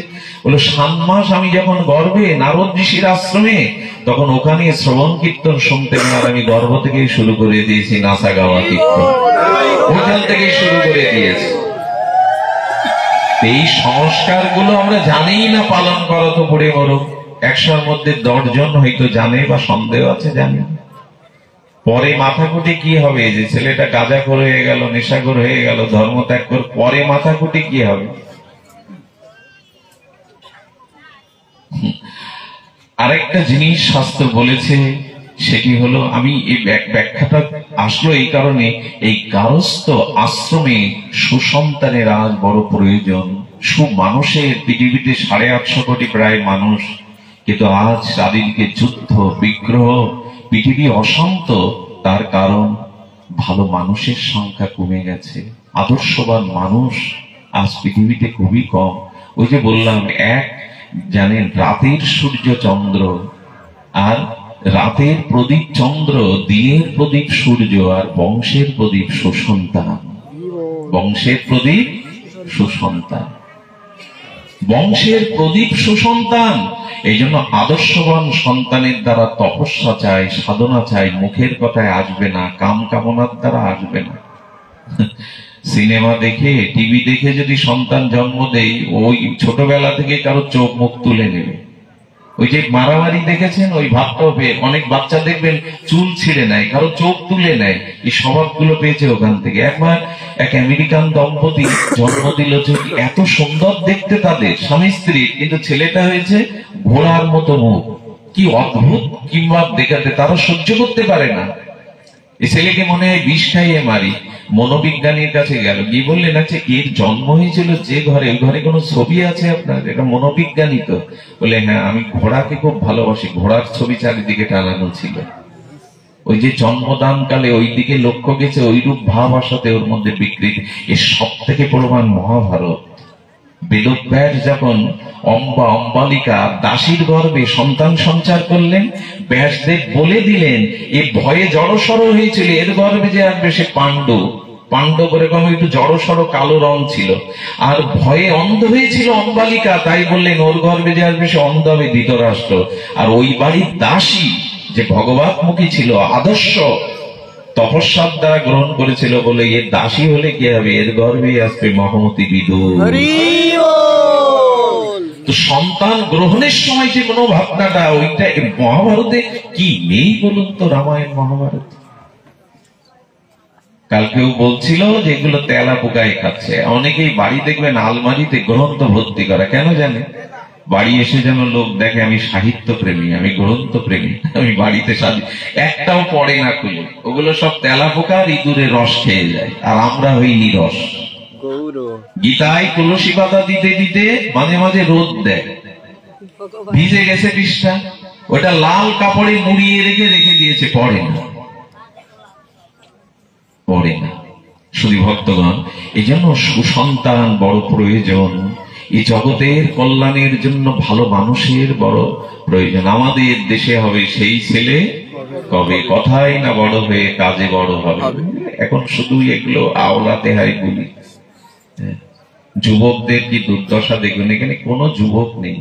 এই যে এরা ছাড়া, দুই একজন ছাড়া, তারা এখন নেটে আটকে গেছে। নেট মানে জাল, মনে হয় জালে আটকে গেছে। নেট মানে জাল। কোন জায়গায় ক্যারাম, কোন জায়গায় ব্রিজের ওপরে, নদীর তীরে ওই আটকে গেছে জালে। কারেন্ট জালে মাছ আটকালে যে দুর্দশা, এখন এরাও জালে আটকে গেছে। সারা রাত জেগে জেগে দেখতে দেখতে ভুল বকে, পড়াশোনায় রেজাল্ট ভালো করতে পারে না। জানেন, একটা ভয়ানক সংবাদ শুনুন, বাংলাদেশের যুবক যুবতীদের মধ্যে 40% মানসিক রোগী হয়ে গেছে। ভাগবতে এরা আসে না, হরিকথাতে এরা আসে না, হরিকথা নাচ গান না, ভাগবত পাঠ সাধারণ কোনো জিনিস না। এখানে জীবন খুঁজে পাওয়া যায়, জীবনের দিগদর্শন পাওয়া যায়। এই জন্য ভাগবতের ব্রহ্মাকে যে নারায়ণ ভাগবত 14 শ্লোক দান করেছিলেন, তার প্রথম শব্দ তো জন্মদাস্য, জন্ম, আর ভাগবতের অন্তিম শ্লোক হরিং পরম, অর্থাৎ তোমার জন্ম হয়েছে শ্রী হরির চরণে সমর্পণ করবার জন্য, হরিচরণ পাওয়ার জন্য। এই নির্দেশনাটা ভাগবত দিয়ে দেয়।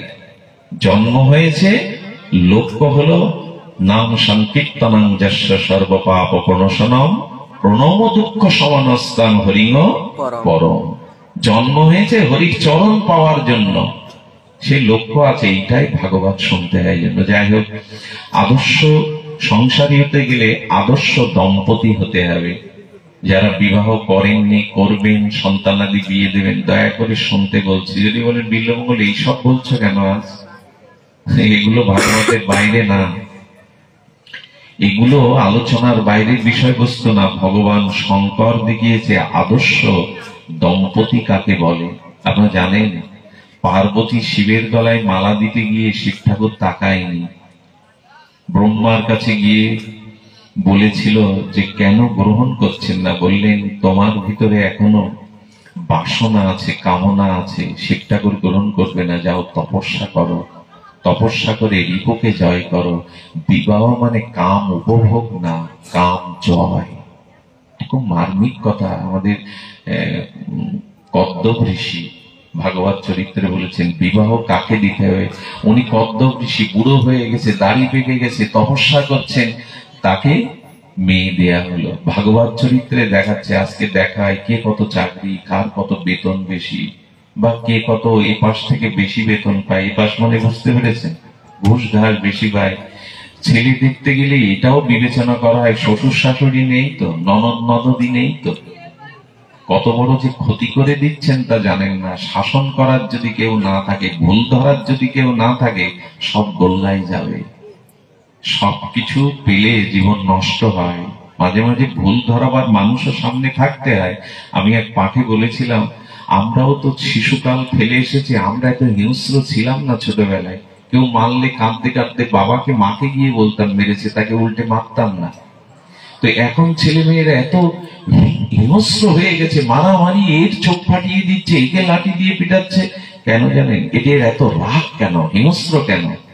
আগেকার দিনে বাবা, একান্নবর্তী পরিবারের বাবা যদি বকতো, মা যদি চড় মারতো সন্তানকে, সঙ্গে সঙ্গে ওই যে রাগটা ভেতরে, ওই যে ক্রোধটা আসতো, সেই ক্রোধটার সঙ্গে সঙ্গে ঠাকুমা কোলে নিয়ে অর্ধেক জল, আয় তো বাবা আমার কোলে, আজ মাকে ভাত দেব না, আজ মাকে বকে দেব, আয় আমার কোলে আয়। ওই যে কোলে বসে ওই বাণীগুলো বলতো, মাথায় হাত বুলিয়ে দিত, ক্রোধটা ওখানে অর্ধেক জল হয়ে যেত। দাদু বলতে, আয় তো দাদু, আজকে তোকে রসগোল্লা দেবো, আজ বাবাকে বাড়ি ঢুকতে দেব না। ওখানে এই রাগটা জল করার উপায় ছিল। আজকে তো ওটা পাচ্ছে না, এই জন্য রাগ ক্ষোভ জমতে জমতে ওরা হিংস্র হয়ে উঠছে, হিংস্র হয়ে উঠছে। এগুলো সব মনোবিজ্ঞানীদের সমীক্ষা। মনোবিজ্ঞানীরা এটা সমীক্ষা করে দেখছে এখনকার বাচ্চারা এত হিংস্র হওয়ার কারণ কি। অল্প বয়সী ছেলেরাও বিষ খাচ্ছে, যেটা কল্পনাও করতে পারত না।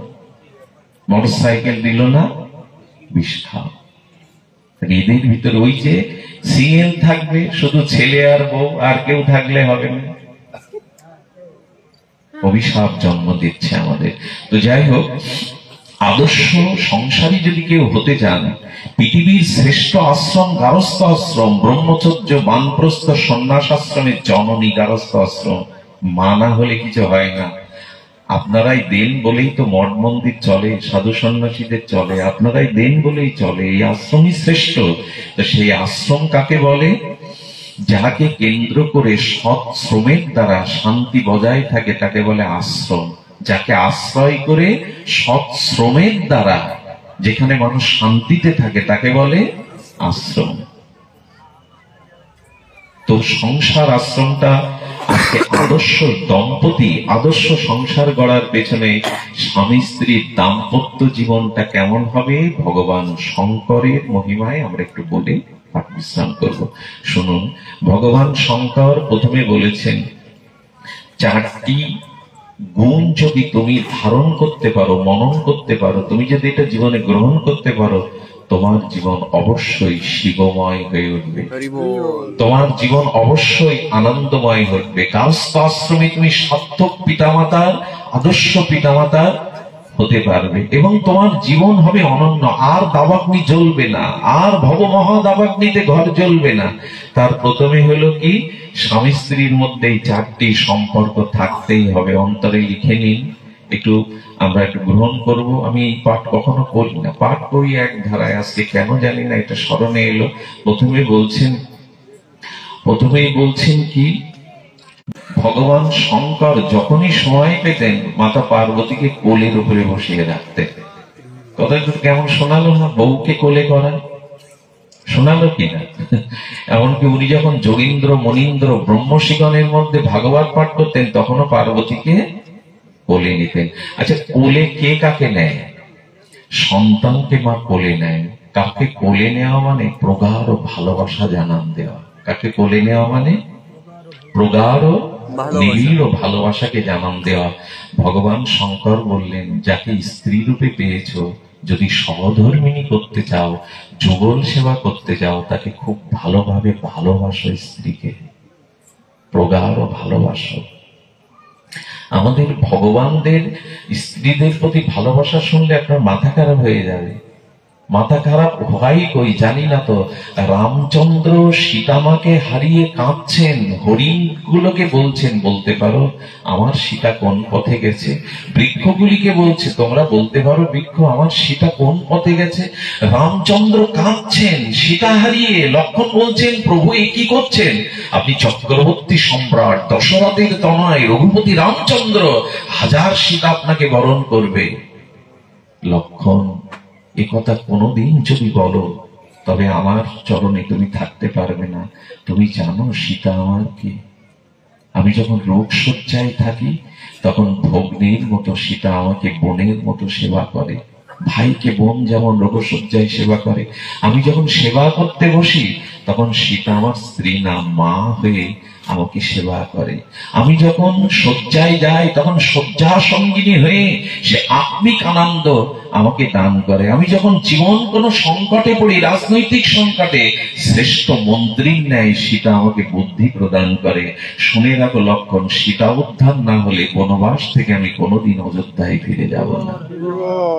এবং ভগবান কতটা ভালোবাসেন, যজ্ঞ করার সময় সীতা বামে না থাকলে প্রভু যজ্ঞ হবে না, এই জন্য স্বর্ণ সীতা প্রভুর বামে বসাতে হয়েছে।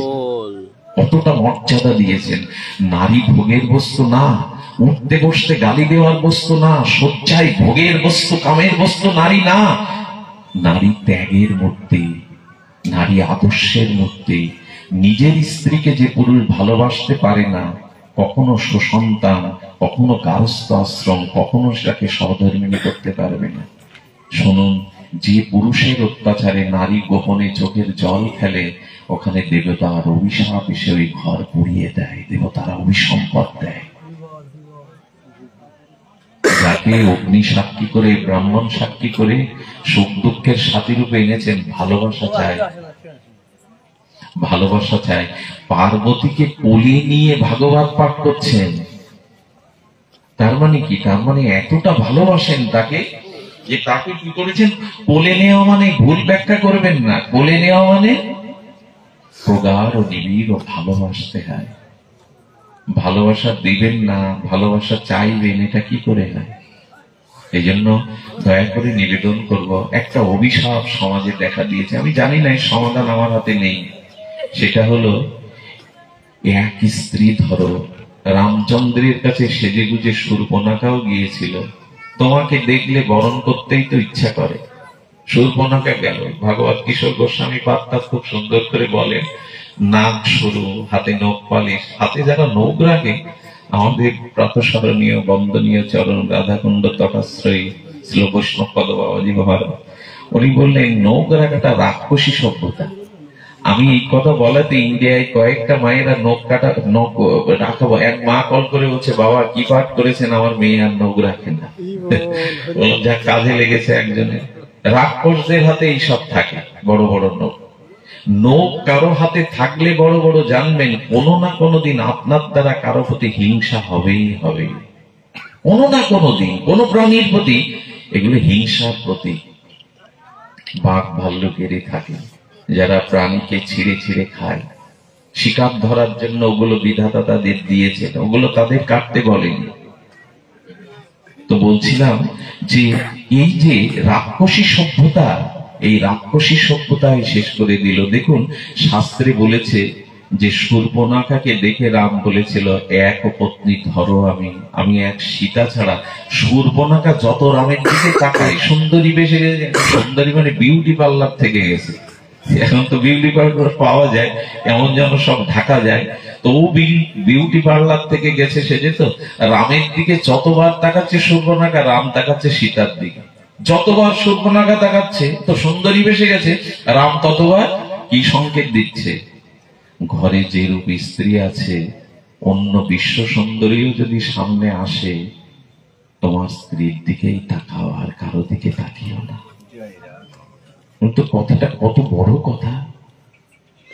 রাম ভগবান বলছেন, ওই যে শূর্পণখা যতবার তার দিকে তাকাচ্ছে ততবার সীতার দিকে তাকাচ্ছে। কারণ একটাই, ঘরে যাকে স্ত্রী রূপে পেয়েছো, যেমন ভাগ্য, পুরুষের জীবনে সর্বশ্রেষ্ঠ সম্পদ হলো একটা গুণবতী স্ত্রী।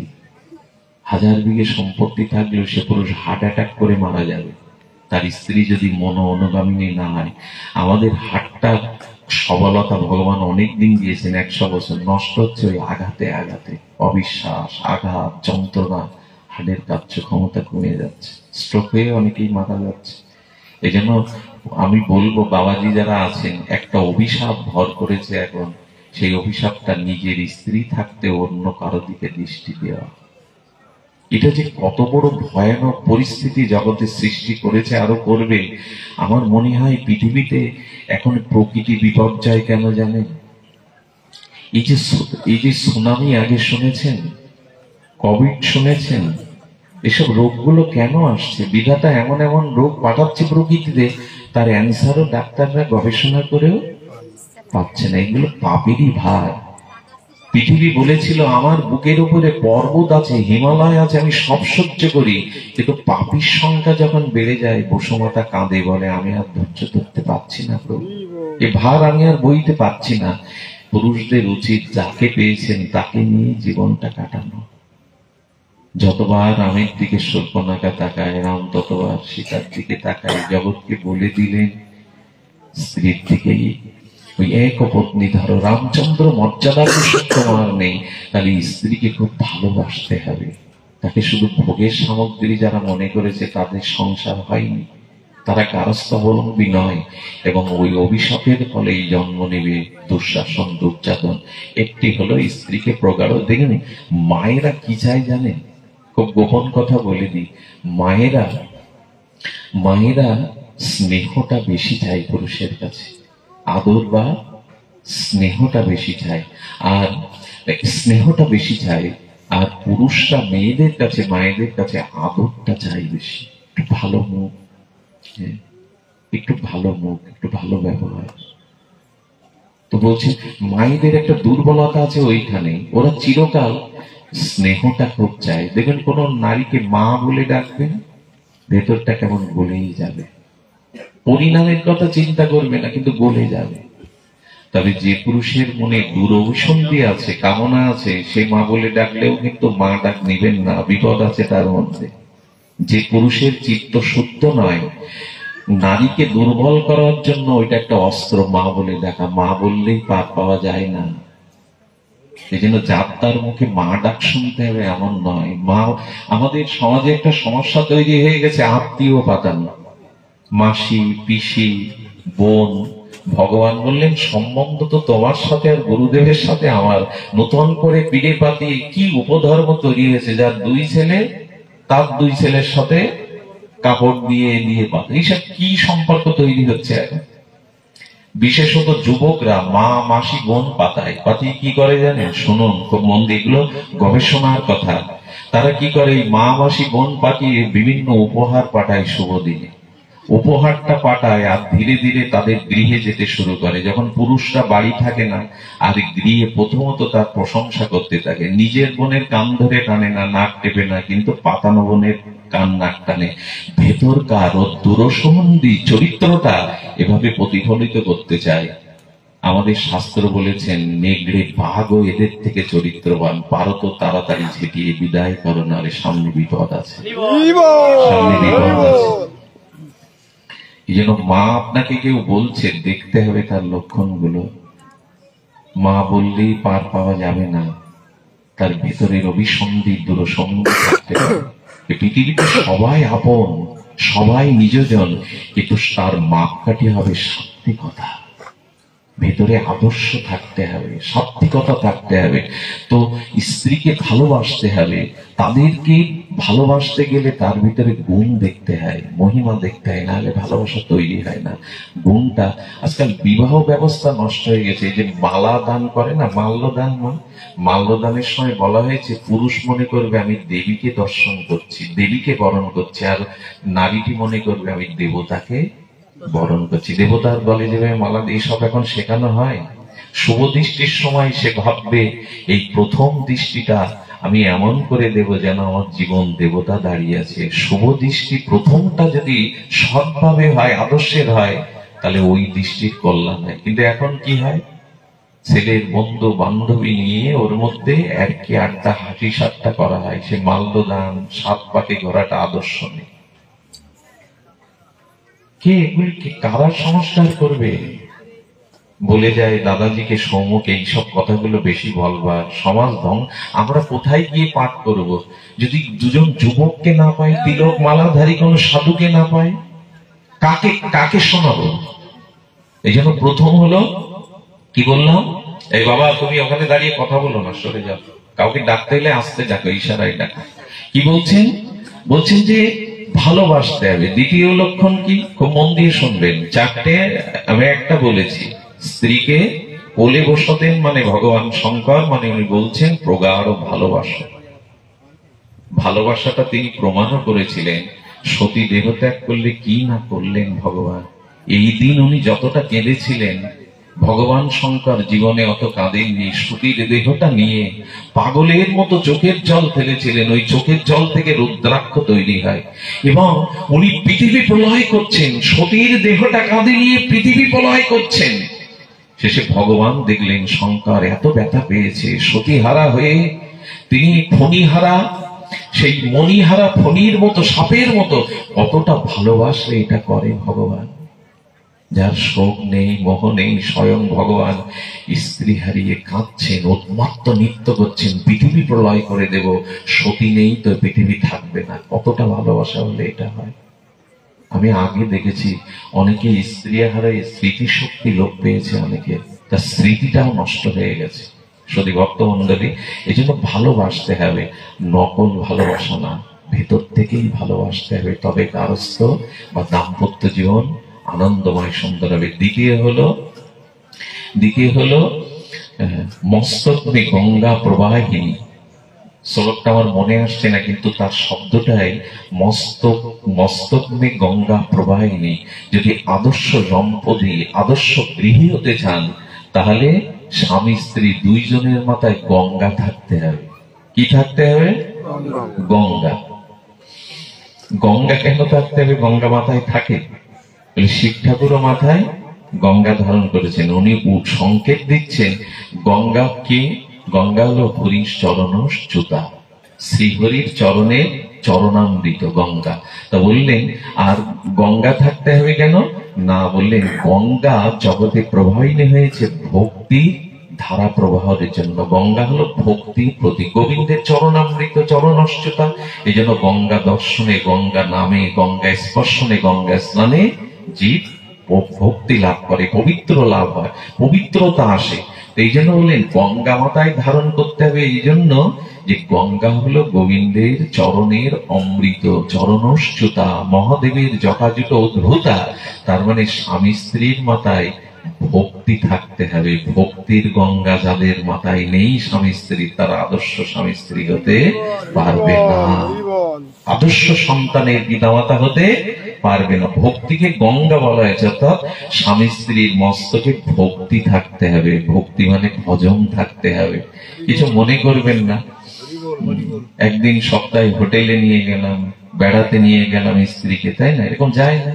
বেড়াতে নিয়ে যায়, বিদেশে হল্যান্ডে গেল কি কোথায় গেল, দার্জিলিং গেল, পিজা খেতে যায়। পিজা না কি বলে সব, পিজ্জা নাকি খেতে যায় হোটেলে, 5 স্টারে গেল। আমি বলি কি, হ্যাঁ এগুলো আনন্দ দেয়। সেজে গুজে যদি গাড়িতে করে একটু পিজ্জা খেতে যান, যদি কক্সবাজারে যান, ভালোই।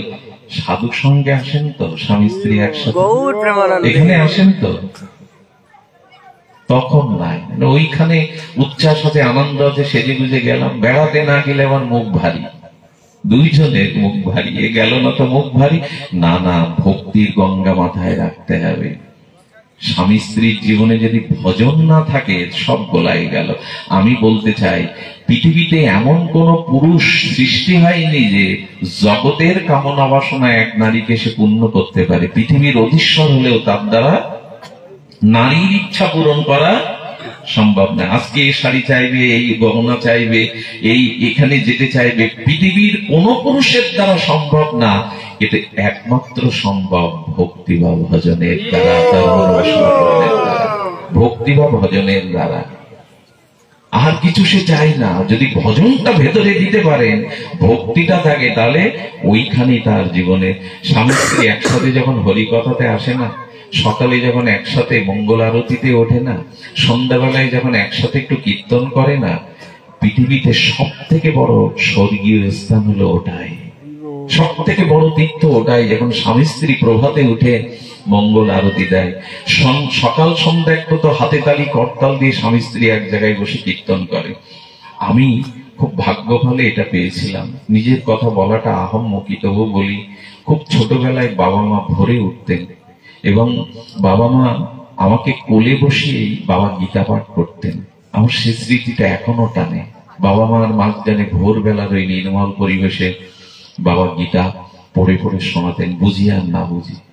বাবা কাঁধে করে কীর্তনী নিয়ে যেতেন। আজও মা পড়ে রয়েছেন ভগবানের সেবায়। নিজে তো উঠতে পারি না, নিজের ভিতরে কোনো তপস্যা নেই, দেখেছি। তো পিতামাতা যদি ভজনশীল নাই, ভজন গঙ্গা যদি স্বামী স্ত্রীর মাথায় না থাকে, ভজনে যদি অনুরাগ না থাকে, তাহলে জানবেন কামনা বাসনা বড় বিল্ডিং বাড়ি সোনা দানা দিয়ে স্ত্রীর মন কোনোদিনই জয় করতে পারবেন না, সেটা হবেও না। আমাদের রাগ ভক্তিতে কি বলা আছে জানো? রাগ ভক্তিতে বলা আছে যে স্বামী স্ত্রী যদি পরম্পরা পায়, রাগ ভক্তি মঞ্জুরি পরম্পরা পায়, তাহলে দুইজনে মঞ্জুরি স্বরূপ হয়ে কামকে ত্যাগ করে হাতে হাত ধরে নিকুঞ্জ মন্দিরের সেবা করে মঞ্জুরি স্বরূপে। এটাই হলো মূল লক্ষ্য। স্বামী স্ত্রী কথাগুলো অনেক ভেতরের, তবু বলবো ভক্তিটা থাকুক। আজও স্বামীর পায়ে প্রণাম করে স্ত্রী বিছানা থেকে উঠেই স্বামীকে প্রণাম করার বিধিটা হাজার নাই।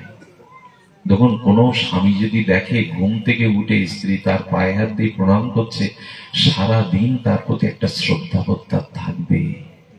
সব উঠে গেছে, হাই হ্যালো ছাড়ো না, কি বলছে এই ছেলেটা, টাটা বাই বাই। আগেকার স্বামী চলে যেতে গেলে দুর্গা দুর্গা অন্তত বলতো ঠাকুমা দিদিমা, দুর্গা দুর্গা, শ্রী দুর্গা। হ্যাঁ, এখন tata bye bye. Bye bye মানে বাই বাই মনের থেকে 100 যোজন দূরে সরে গেছে।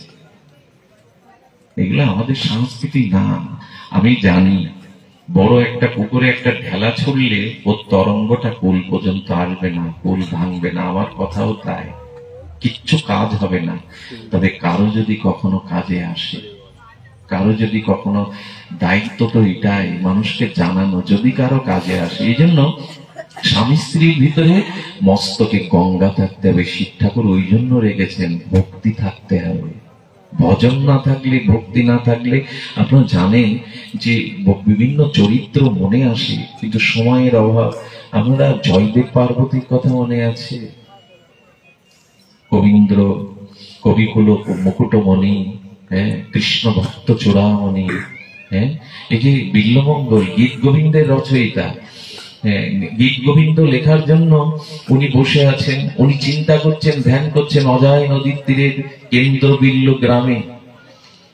আর ওদিকে কার্তিক চক্রবর্তী নামের পুরীর এক ব্রাহ্মণ স্বপ্নেতে জগন্নাথের কাছে বলেছিলেন, সরাসরি বলেছিলেন, প্রভু একটা সন্তান দাও, হাটখোড়া নাম ঘোচাও, সেই সন্তানকে তোমার চরণে দিয়ে দেবো। এলো পদ্মাবতী।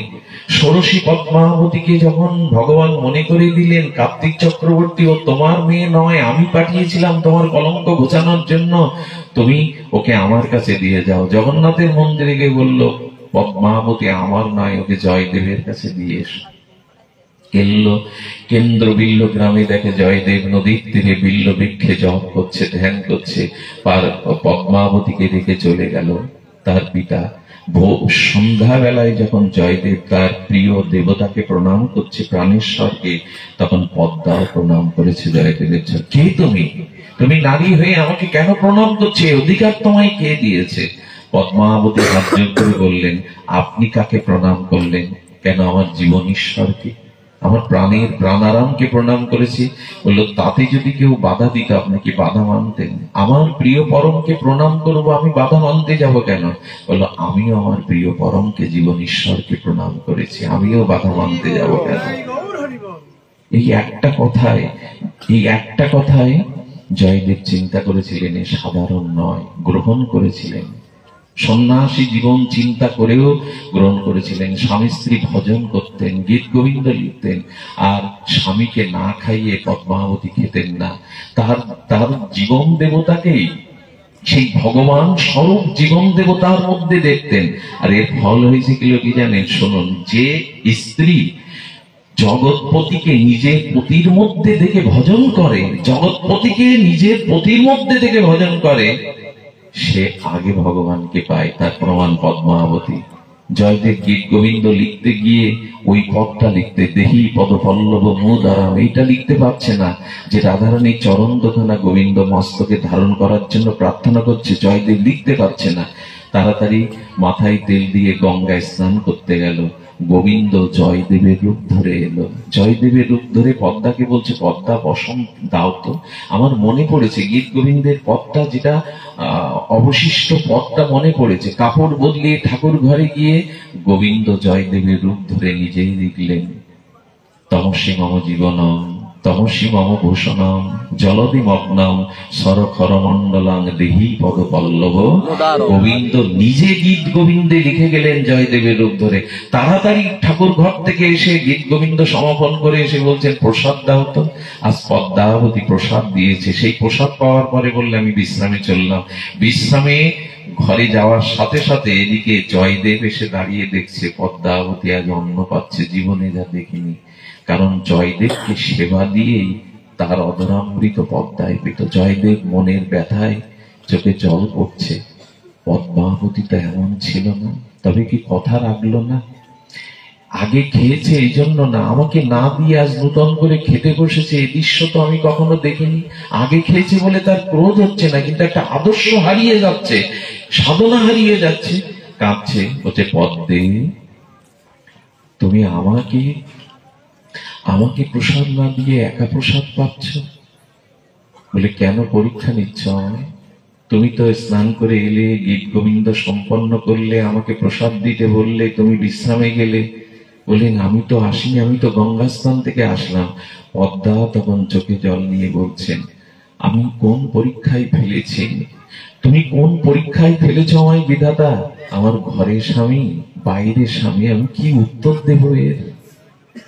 সঙ্গে সঙ্গে বলছে, কে এসেছিল? বলে, আপনিই তো এলেন, তাড়াতাড়ি গীত গোবিন্দ সমাপন করলেন, তাড়াতাড়ি প্রসাদ দিতে বললেন, আপনিই তো এলেন। সঙ্গে সঙ্গে ঘরে গিয়ে গীত গোবিন্দ উল্টে দেখে গোবিন্দ নিজেই লিখে গেছেন, নিজে লিখে গেছেন। জয়দেব ছুটে এলো পদ্মাবতীর সামনে, আর অঞ্জলি করে হাত পেতে চোখের জলে বললেন, পদ্মে দাও, আজ প্রসাদ দাও। যার অধরামৃত পাচ্ছ স্বয়ং গোবিন্দ আজ প্রসাদ করে তোমাকে দিয়ে গেছে, দাও পদ্মে, আজ আমাকে প্রসাদ দিয়ে ধন্য করো।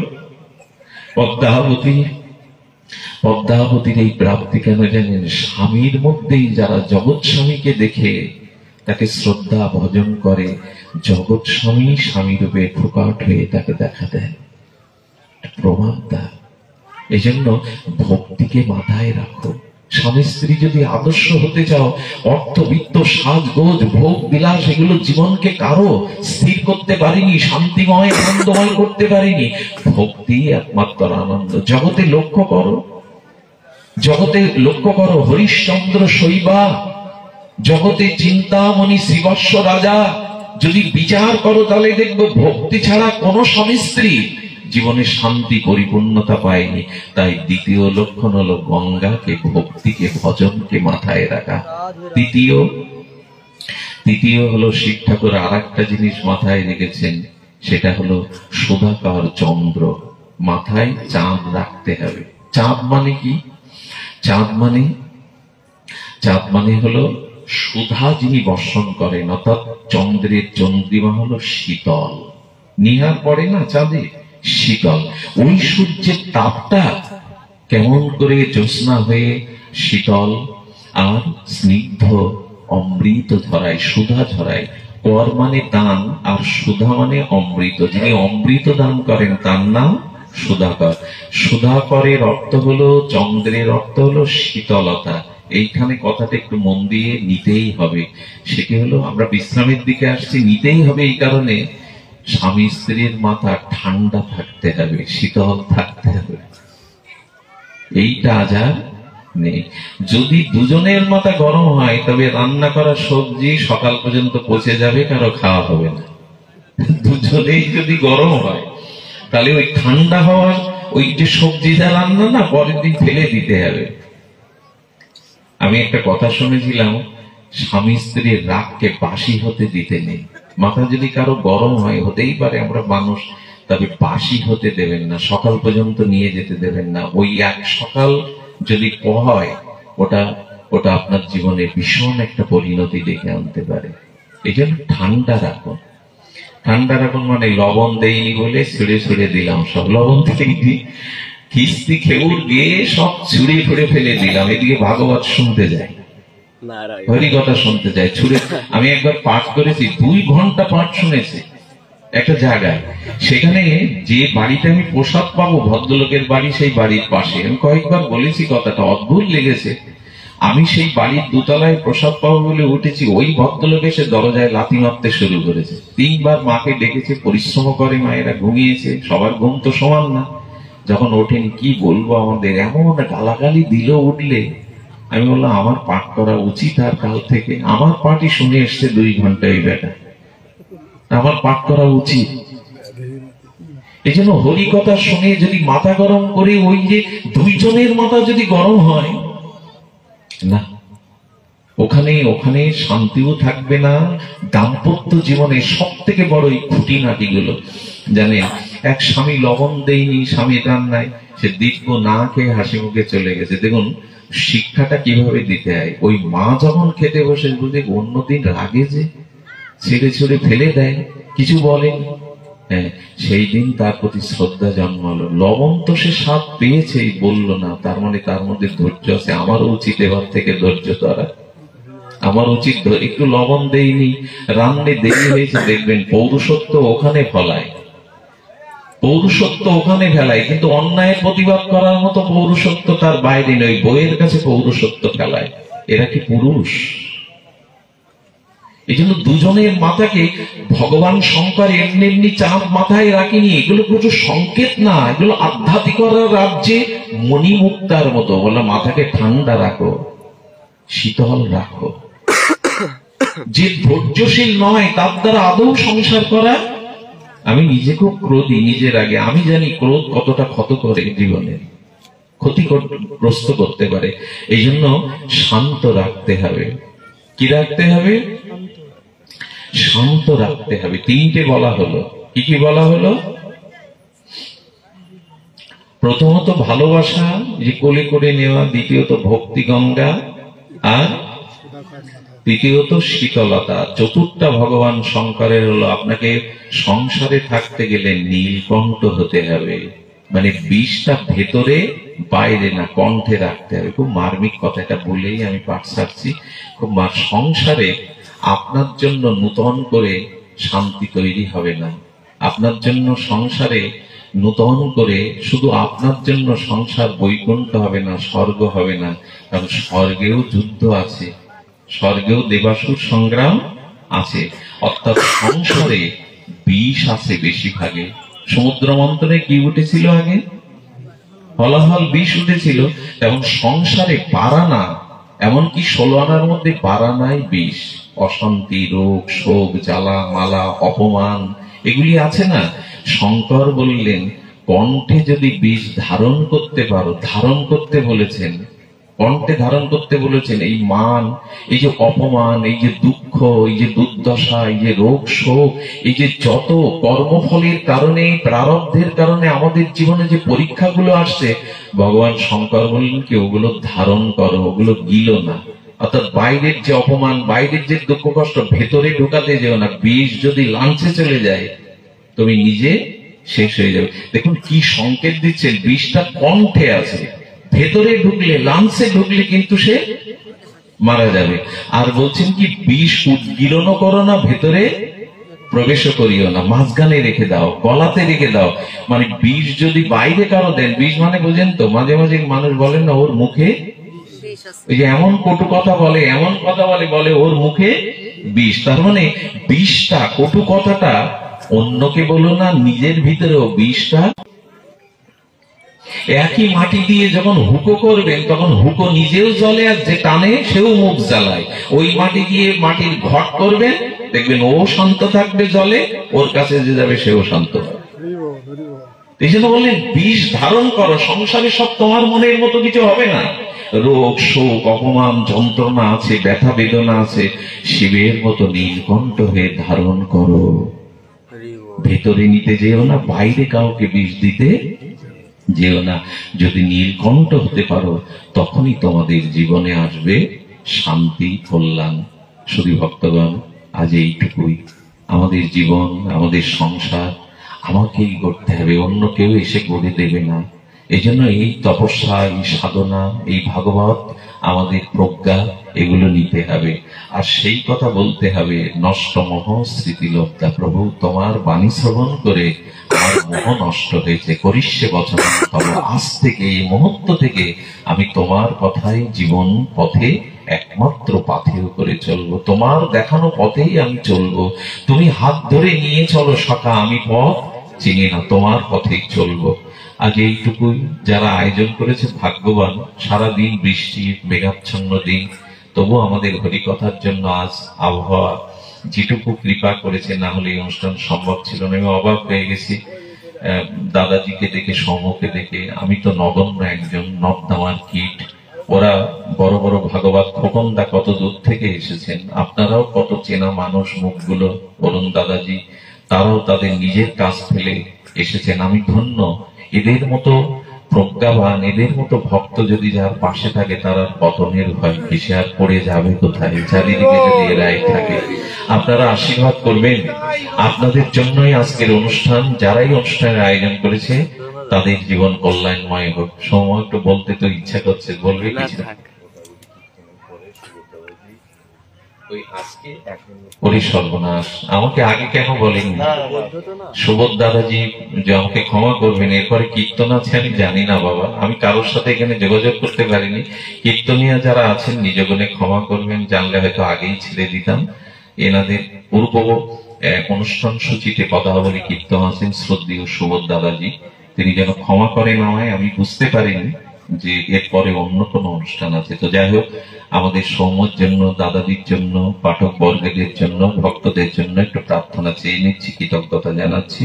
জয় শ্রী গুরু প্রেমানন্দে।